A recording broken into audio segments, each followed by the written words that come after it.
povo já o rejeita desde o seu nascimento. Mas aqui então, passado esse tempo, Maria vai junto com José, o livro de Lucas relata isso, que vão verdadeiramente apresentar Jesus no templo. E no templo, mais uma vez, o Espírito Santo de Deus toma dois homens, ou melhor, duas pessoas, Simão e Ana, para reconhecerem que o Messias era nascido. E eles reconhecem o Messias nascido ali naquele lugar e invocam o nome do Senhor e exaltam o Senhor, porque eles viram a salvação do eterno Deus na pessoa daquela criança frágil e inocente. Fato é que depois desses eventos não se relata mais nada a respeito dos primeiros anos da vida de Cristo, até que 2 anos se passaram. Então, provavelmente nesse período de 2 anos, chegam uma grande comitiva. Não são 2 homens, nem 3 homens, como muitas vezes a tradição tem nos empurrado a acreditar, que dão até nome para eles, Belsazar, Melquior e Baltazar. Não, a Bíblia não relata os seus nomes, e a Bíblia só diz uma coisa bem certa: tendo Jesus nascido em Belém da Judeia, em dias do rei Herodes, eis que vieram os magos do Oriente a Jerusalém. Quando a gente faz essa narração, ou a gente lê essa parte, a gente não entende muito bem o que significa dizer nascer Jesus nos dias do rei Herodes. Para que a gente saiba, é necessário que a gente entenda um pouco da história de Israel, e essa história diz para nós que esse Herodes é o grande rei Herodes. E quem é esse homem sentado no trono de Israel, que tem o título de rei de Israel? Porém, ele é submisso ao imperador romano. Por artifícios e conchavos, ele conseguiu sentar-se no trono de Israel e ser o rei. Pelo menos o aval dos imperadores deram para ele ser rei, mesmo que estivesse sob a tutela do Império Romano. Só que o que há de grandiosidade para que este homem seja o grande rei Herodes? A ideia de Herodes ser nomeado como o grande Herodes é porque ele fez algumas coisas muito boas para o povo de Israel. E alguma delas: reformou o templo, trouxe grande prosperidade, trouxe alguns alívios para a população, de maneira que esse povo, de alguma maneira, os homens viram em Herodes talvez um Messias prometido. Porém, que havia um outro lado muito também grande de Herodes, e que a gente não deveria dizer grande no sentido de benéfico, mas muito pelo contrário, extremamente maligno e cruel. Esse homem era um homem muito louco, se a gente assim poderia chamar esse homem. Ele tinha um sistema muito forte de usurpação de poder, de permanecer no poder, custe o que custar. E quando ele ao menos suspeitasse que de alguma maneira o seu trono fosse ameaçado, a sua posição no meio de Israel fosse ameaçada, ele viria com muita força e destruiria quem estivesse na sua frente. E aqui acontece uma coisa interessante para nós entendermos. Esse mesmo Herodes, logo no início do seu reinado, ele destruiu o Sinédrio. Ele matou mais de 30 membros do Sinédrio com uma morte terrível. Tudo por quê? Porque o Sinédrio ensinava e ainda ensina naqueles dias que o Messias haveria de vir, e o Messias era descendência do rei Davi. Porém, Herodes o grande não tinha nada de descendência de Davi, não era nem tão pouco judeu, ele era filho de Esaú, edomita. De maneira que então, quando ele se levanta exatamente como uma profecia de Deus, para dizer exatamente isso, que o Messias haveria de nascer, ou deveria surgir, de uma terra seca, de um broto. Ele arrebentaria um broto. Isso significa dizer que a descendência de Davi, que deveria estar no trono, ela desapareceu pelas mãos desse Idumeu, desse edomita. E a Bíblia diz claramente, que mostra que há uma profecia que os edomitas, ou seja, o do povo de Saul, viria sobre Israel para destruí-lo, para arruiná-lo, para ser um inimigo feroz contra o povo de Israel. E aqui é a personificação exatamente deste homem, deste grande rei, que por um lado ele fez coisas grandiosas, inclusive a reforma do templo, a transformação num templo muito glorioso, mas por outro lado ele perseguia qualquer um que suspeitasse que haveria de vir um Messias para ocupar o seu lugar. Por isso que quando Mateus ele narra, diz exatamente, ele não somente pontua a história do nascimento de Jesus quando ele veio, mas ele pontua ainda mais que Jesus nasceu num período que ele não deveria ter nascido. Biblicamente falando, não deveria ser, biblicamente falando não, humanamente falando, não seria um bom lugar para nascer para Jesus. Para que vocês tenham uma ideia, quando esse rei ímpio subiu no trono e ele percebeu que de alguma maneira os seus filhos tomariam o seu lugar, ele matou um filho, matou outro filho, depois matou a mulher e depois ele ainda exilou os outros filhos. Tudo para ele, de alguma maneira, permanecer no trono, sabendo que o trono deveria ser passado para um dos seus filhos. Ele não cogitava de forma alguma esses pensamentos. Ele queria o trono para si e, como se ele fosse um Messias, permanecesse para sempre. Por isso Mateus ele marca muito bem quando ele define nos dias de Herodes. Então, para Jesus nascer nesse período era um período extremamente de trevas, um período extremamente tenebroso, extremamente difícil para um rei nascer, e um rei dos judeus. E aqui é interessante porque a Bíblia é clara, vieram os magos do Oriente para Jerusalém. Para que a gente entenda, magos, os magos não são exatamente os magos dos dias de hoje, mas são magos, o que a gente poderia dizer seria mais filósofos e astrônomos, que olhavam para os céus, que interpretavam os céus, que tinham misticismo sim, mas que ao mesmo tempo tinha uma ciência no meio deles, para que eles pudessem revelar as coisas que eles imaginavam que deveriam acontecer, com um grande conceito, principalmente dos líderes civis. A gente vê que Daniel é colocado como um dos magos no Império Caldeu. Embora Daniel não seja um mago, mas ele é um filósofo, ele é um estadista, ele é um homem muito sábio. Sábios e astrônomos e magos venham. Assim como caldeus tinham uma escola para esses homens, assim também na Pérsia havia esses homens que eram magos, que eram filósofos, que eram conhecedores ao ponto de os sacerdotes, ou melhor dizendo, os imperadores, os reis chamavam esses homens para dar conselho para eles. E são esses homens vindo do Oriente.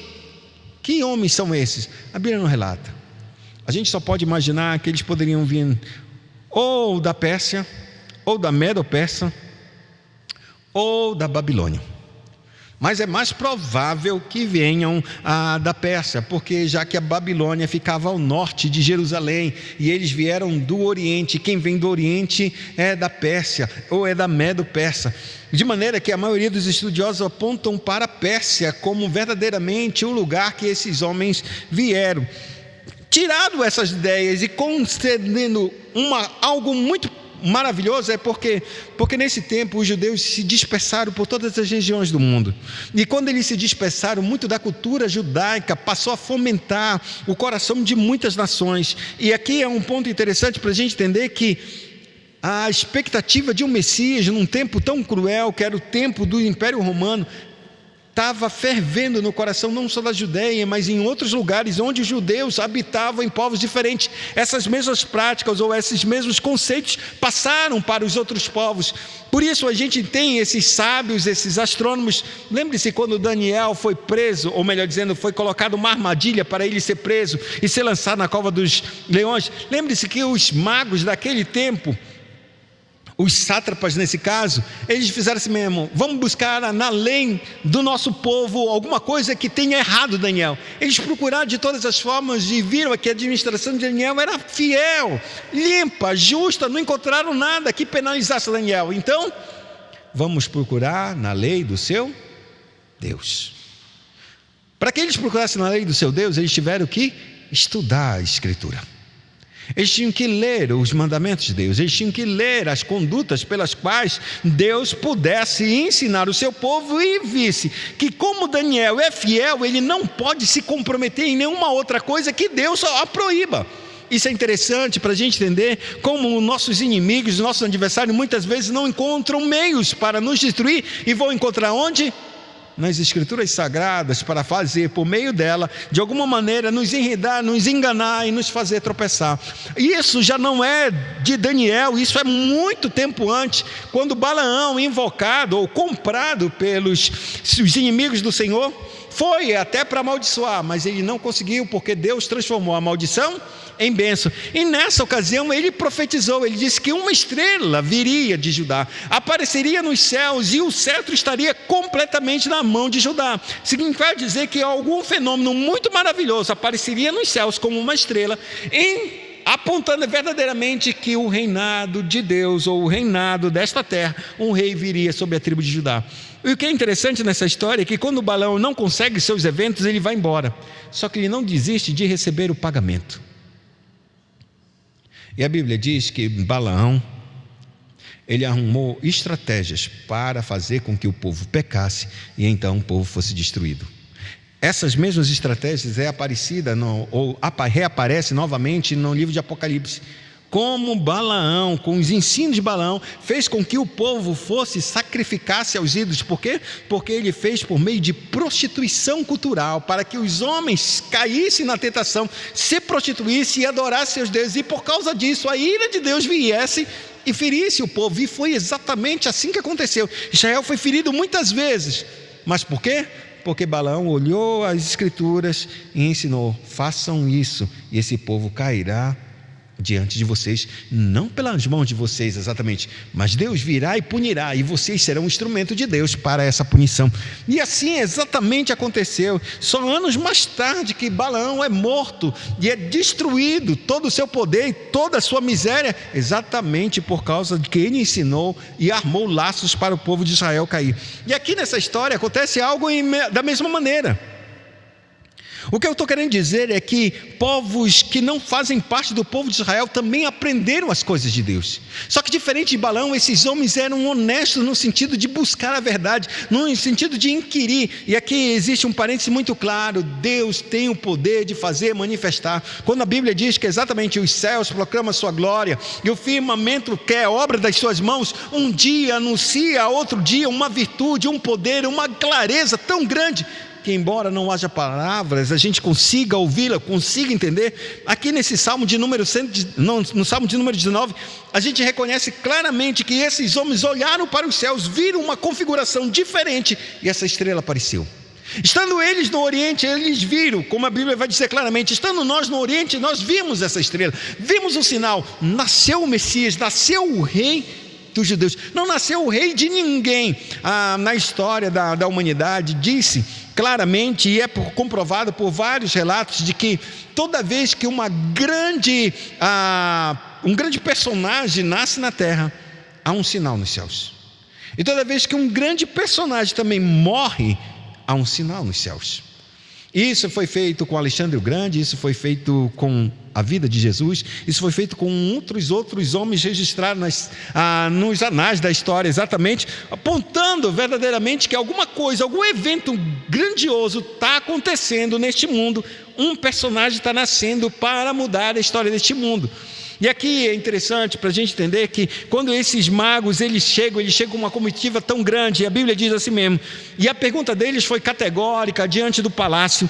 Quando eles entraram, Jerusalém, olharam essa comitiva cheia de homens importantes, com indumentárias diferentes, com poder, com grandeza. Eles chegaram até lá, entraram no palácio, e a pergunta deles foi: onde está o recém-nascido Rei dos Judeus? E essa pergunta para nós é muito importante. Onde está o recém-nascido Rei dos Judeus? Eles disseram: o recém-nascido Rei dos Judeus? Não é o recém-nascido que será o novo Rei de Israel, é o recém-nascido Rei dos Judeus.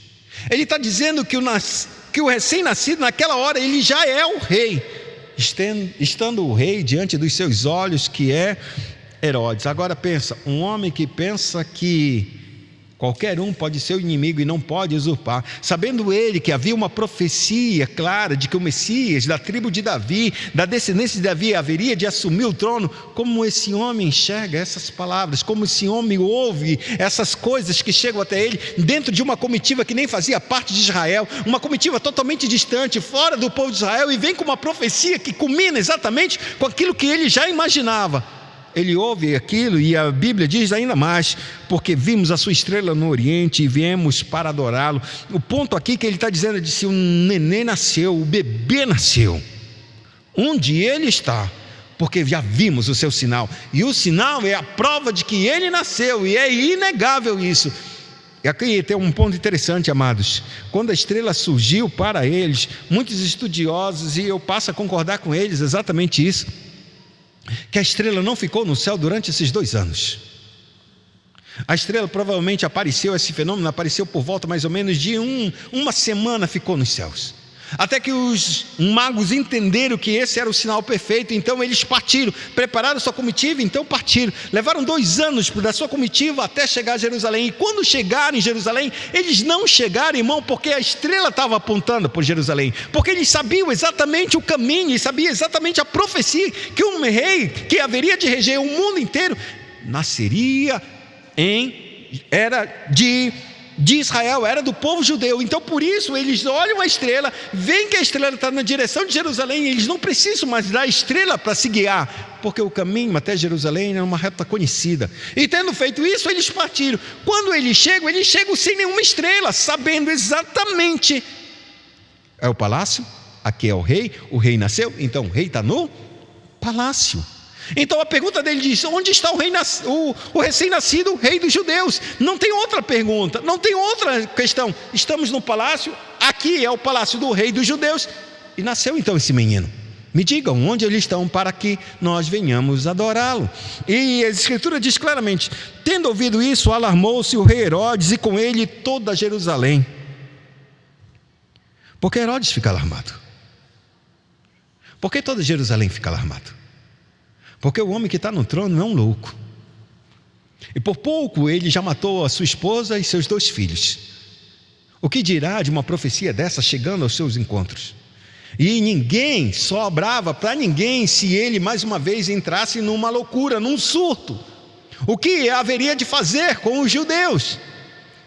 Então a Bíblia diz claramente que Herodes alarmou, e ele se preocupou por 2 razões. Primeiro, quem é esse homem, quem é esse recém-nascido capaz de usurpar o meu trono, de tomar o meu lugar? Que tipo de profecia é essa que é capaz agora de aparecer e se materializar e exatamente tentar me tirar do meu poder, do meu trono? Então a Bíblia diz claramente uma coisa: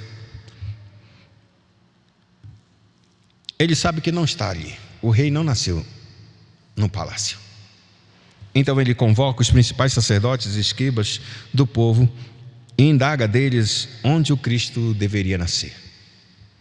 E a escritura diz claramente que os sacerdotes, os principais sacerdotes e escribas dizem: em Belém de Judá, responderam eles, porque assim está escrito por intermédio do profeta: e tu, Belém, terra de Judá, não és de modo algum a menor entre as principais de Judá, porque de ti sairá o guia que há de apacentar o meu povo Israel. Ou seja, quando os escribas, os sacerdotes conhecem a lei, sabem todos os momentos, eles disseram assim mesmo: olha, tu estás perguntando, por que tu estás perguntando onde vai nascer o Messias? Eles não estão sabendo exatamente por qual é a intenção pela qual Herodes pergunta isso, mas eles falam disso: olha, o Messias vai nascer em Belém de Judá, porque a profecia diz que era. Embora ela parecesse ser a menor, ela vai ser grandiosa, essa cidade. Belém será, embora seja menorzinha, uma cidade pequenina, assim, desprezada, que não aparece nada, todavia, quem vai nascer ali vai tornar ela gloriosa. E aqui é interessante para a gente entender, porque o primeiro capítulo, quando Mateus escreve da genealogia de Cristo, ela aparece com as 5 mulheres. E dentre dessas 5 mulheres, praticamente 4, que a gente pode dizer, com certeza 3, eram gentias e de passados tenebrosos, o que mostra exatamente que há um contraste muito grande entre trevas e luz ali muito claro, entre uma descendência extremamente esmagada e sombria para um tempo muito glorioso que Deus estaria trazendo. Aqui no capítulo número 2 há um novo contraste novamente. E que contraste esse? É novamente entre judeus e gentios. Aqui nesse caso os judeus estão todos prontos e sabem exatamente a teoria, sabem exatamente a forma e o momento claro que está trazendo a profecia do Messias. Porém, em nenhum momento eles se levantaram para ver se o Messias era nascido ou não. E a Bíblia diz claramente que nessa terra de Belém de Judá nasceu Davi. Não somente Davi, Ruth foi para lá também. Nessa terra, Raabe está ali. É nessa terra, todo mundo está ali, amados. Aquilo que é a descrição da sua genealogia no primeiro capítulo, ele desemboca exatamente em uma terra muito gloriosa. Embora a Belém chamasse casa de pão, e é claro que o Filho de Deus faz ser chamado o quê? O pão vivo que desceu do céu. E aonde o pão vivo desceu do céu? Exatamente na casa do pão. E ele, a Bíblia diz claramente, a personalidade dele, ele iria como um governador guiar e apacentar o seu povo de Israel. Ao ouvir isso, Herodes faz o quê? Verso de número 7. Com isto Herodes, tendo chamado secretamente os magos, inquiriu deles com precisão quanto ao tempo em que a estrela aparecera.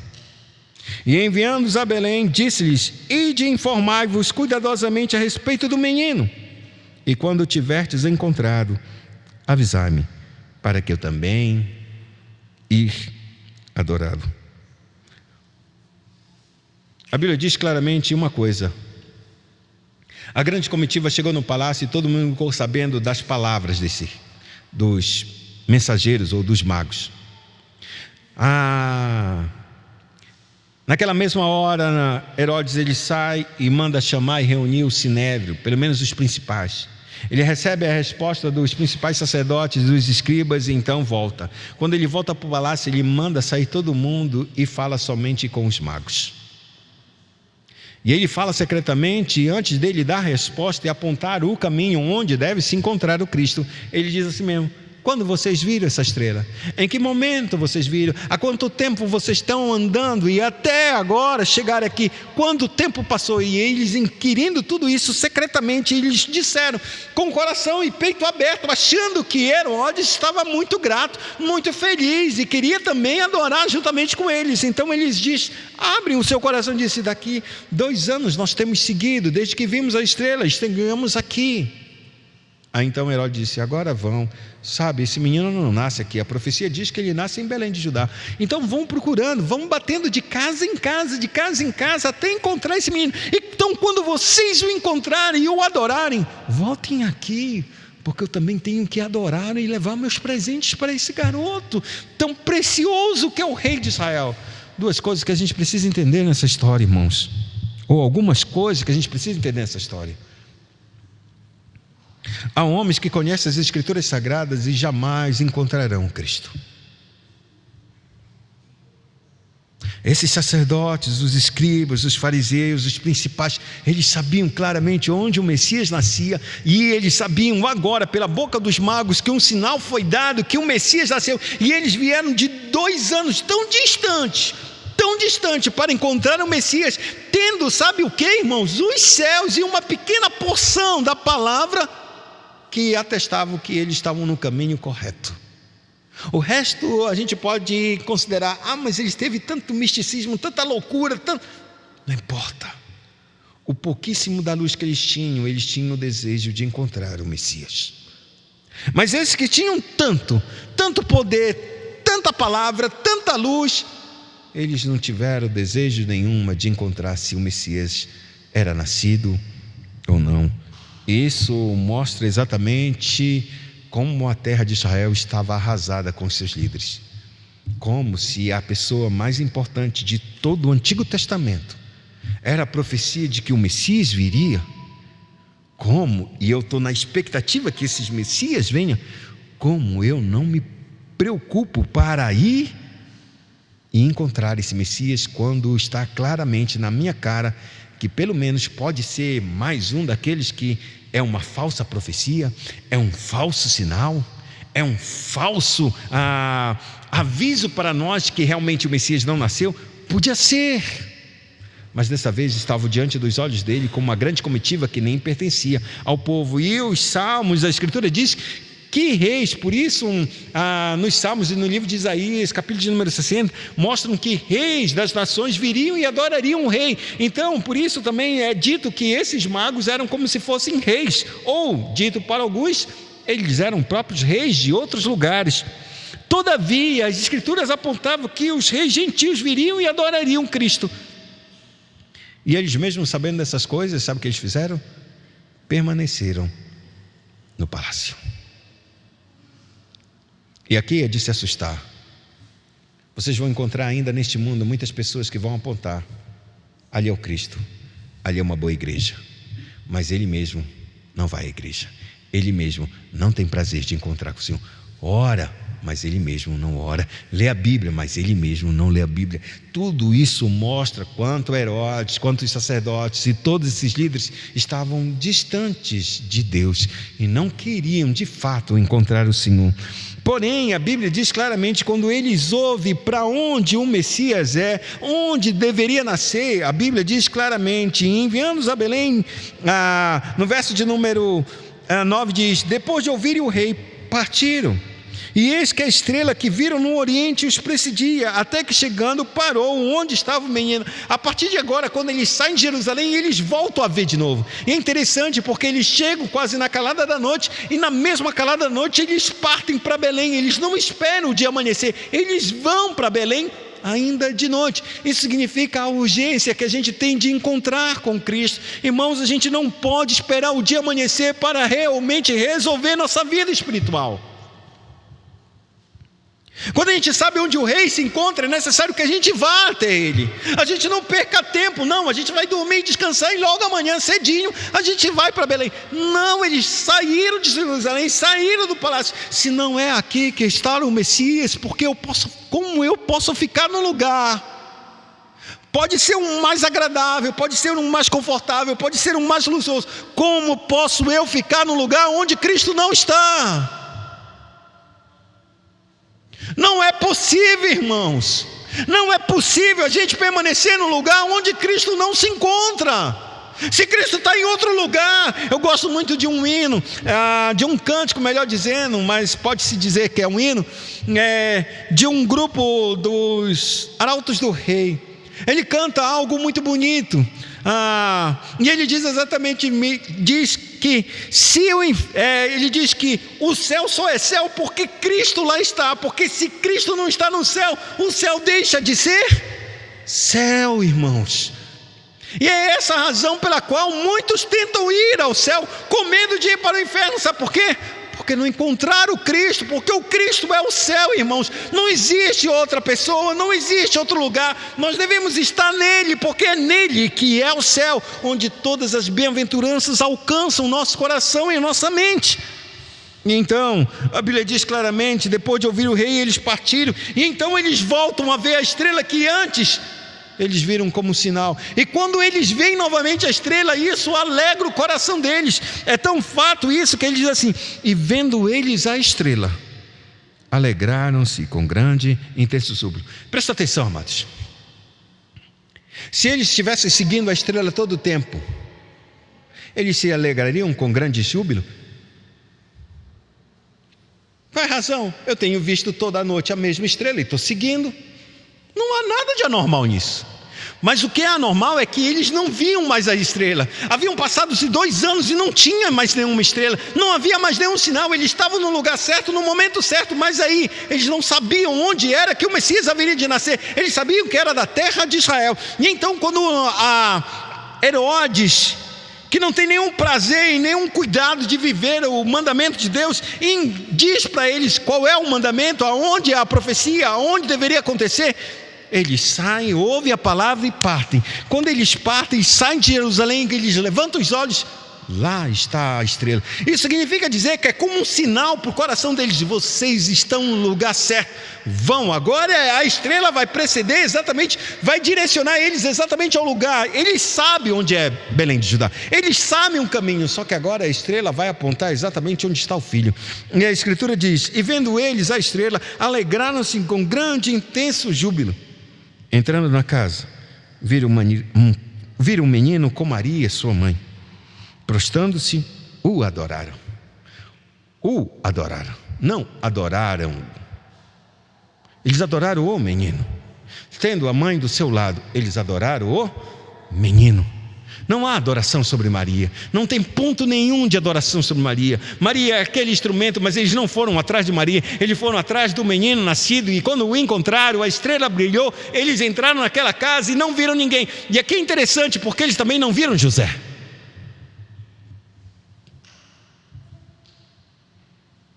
A Escritura relata claramente que no dia do nascimento de Cristo, sabe quem estava lá? Maria e José. 2 anos se passaram, agora José não está exatamente no momento em que esses magos entram nessa casa, e José não está lá, porque quem eles viram foram só um menino, a sua mãe Maria, um menino com Maria, sua mãe. O que aponta é que o que Deus está direcionando eles a entenderem que o filho que nasceu daquela mulher não é filho de um homem, é o próprio Filho de Deus. E é isso que Mateus ele começa a mostrar para nós. Embora os judeus que tinham todo o poder de onde viria o Messias, teriam toda a capacidade de abraçar esse menino, eles rejeitaram quando nasceram, estão rejeitando quando souberam ele pela profecia das Escrituras. E aqui é interessante para nós, mais um ponto, é que a Escritura muitas vezes afasta as pessoas que não querem obedecer ela, mas aqueles que olham para a Escritura como verdadeiramente mais precioso que ouro, tomam a Escritura como verdade e obedecem, seguindo e encontrando o Senhor. Olhem um dos comentários que eu li, ele faz uma pontuação bem interessante para nós ao dizer algo precioso. E ele diz claramente, por um certo tempo, esses magos, tudo que eles tinham era um pequeno relato das Escrituras e muito do misticismo que eles tinham. Por uma visão dos céus eles avançaram, até que Deus os trouxe exatamente ao local onde todas as profecias se cumprem na sua palavra. Todas as profecias estão lá reunidas, não um trecho, mas a palavra inteira. Então essa palavra é revelada para eles, e ao revelar essa palavra eles se alegram e avançam. Quando eles avançam e saem, vem a estrela, eles confirmam que a palavra é verdadeira. E quando eles chegam diante do rei, eles adoram o menino.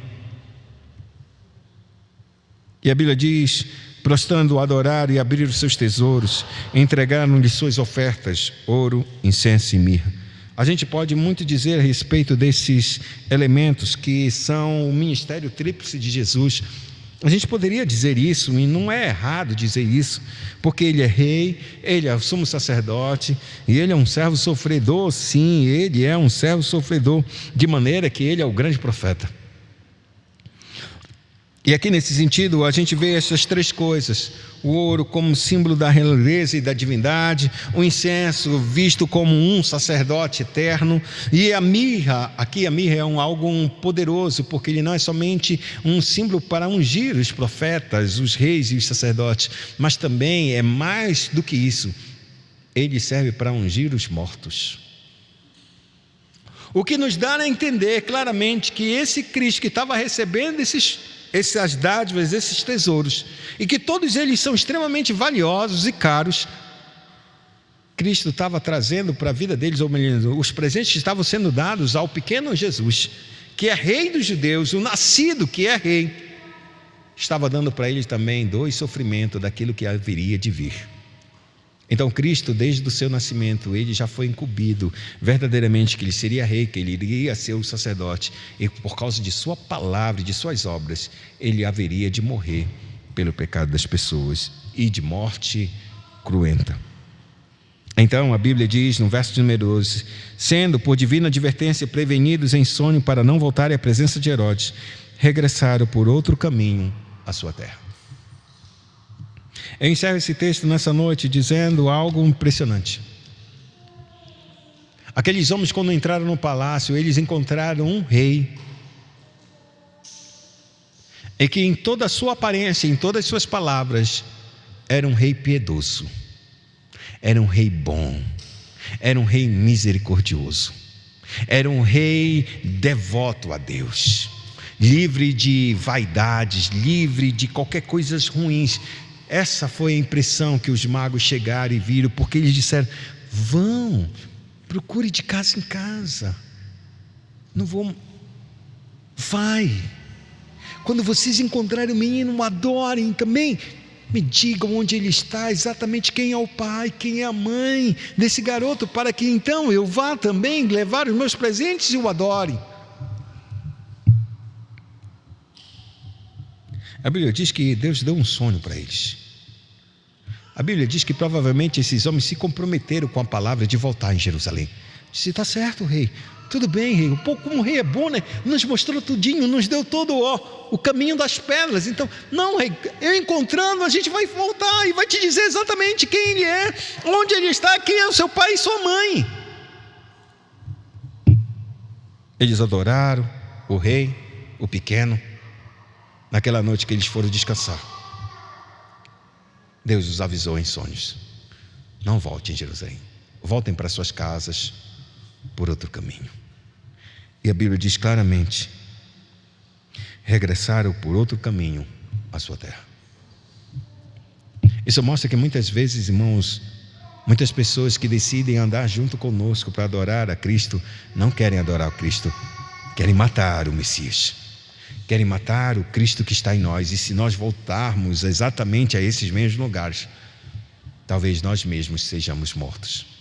Por isso Deus interviu sobrenaturalmente sobre a vida desses homens, para que eles pudessem entender que o que eles viram e testemunharam já era suficiente para que os homens pudessem vir também adorar. Se eles não vierem contigo na hora que tu diz: vamos à casa do Senhor, e ficarem para trás, não vá você e depois tu me traz, é sinal que eles não têm a mesma fé que você, não têm a mesma convicção e não andam nas mesmas pisadas. E o seu desejo é matar essa fé, é destruir aquele que nasceu e que é rei de Israel. Assim, convido você a colocar-se de pé nessa noite e entender que muitas pessoas, como Jesus disse, muitos virão do Oriente, do Ocidente, do Norte e do Sul, e sentar-se-ão à mesa com Abraão, Isaque e Jacó, e vocês verão isso e ficarão do lado de fora, nas trevas exteriores, porque não acreditaram na palavra da salvação.